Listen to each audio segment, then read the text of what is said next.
All right, guys, welcome back to the NoCoast vlog. I'm Dan Fink, and today we are talking about energy balance. Because we have a challenge coming up in a few weeks, I want to continue just kind of talking about nutrition and trying to get more of you guys convinced to sign up for our challenge. Energy balance.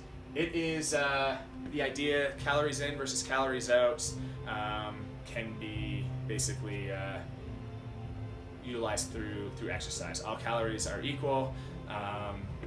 Sugar companies basically have us want us to believe that you can eat whatever you want as long as you exercise, and to a large extent that's just bad science, and that's just sugar companies trying to sell us a lie so that we buy their products. All right. My first example, I got a few here, is glucose versus fructose. These are two different sugars, and they are both metabolized differently in the body. Okay. Glucose is the simplest form. It goes directly into the bloodstream, and we can use it right away for energy, or it can also be stored right away as fat. Okay. Fructose, on the other hand, a little more complex. It needs to go through the liver, be broken down by the liver, and then turn into glucose so that it can be again utilized as energy or stored as fat. If we take this a step down, we look at whole foods versus processed foods. Whole foods generally have a large amount of fiber, and what fiber's role is in the body is to slow down digestion and to not allow these really big spikes in blood sugar.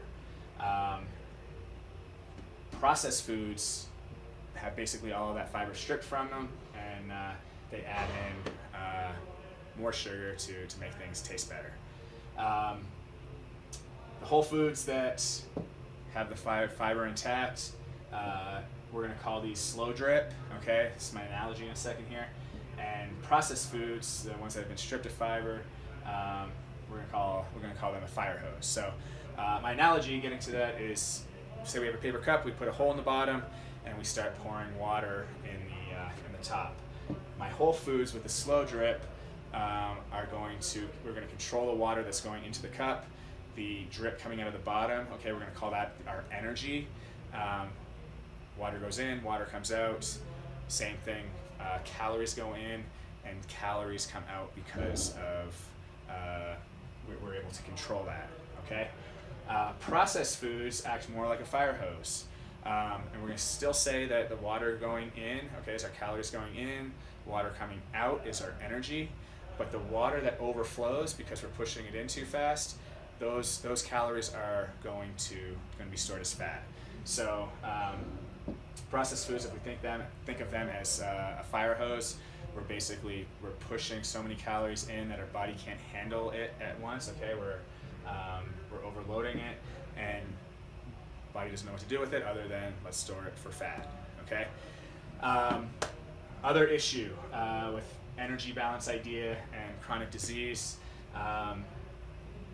we've developed non-alcoholic fatty liver disease. Okay, this was something that you developed a fatty liver disease from alcoholism, and with the abuse of alcohol, and now with the abuse of sugar, we're getting the exact same thing around the liver. Insulin resistance, this is becoming pre-diabetic, and all that means is that you're not producing enough insulin to control blood sugar levels. Okay, so we keep going down this road, and we will become type 2 diabetic.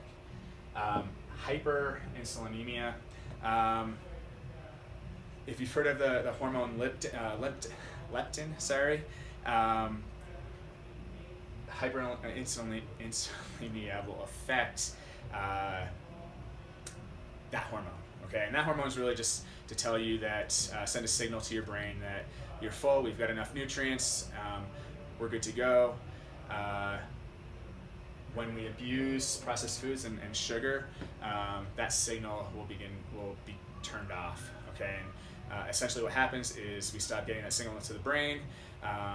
We're still hungry, so we still keep eating, and then we don't exercise because our body's telling us to conserve energy. So the idea that, after saying I guess all this, the idea that calorie in versus calorie out, or the energy balance idea, is just it's bad science, and eating a typical American diet that's full of processed foods and added sugars is going to lead to a lot more damage that exercise cannot handle. Okay. Obviously, we preach here at NoCoast the combination of good diet, good nutrition, and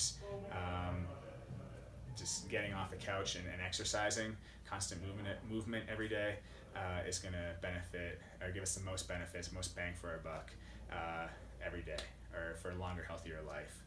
I hope all this makes sense. Let me know if you have any questions, and we will talk next week.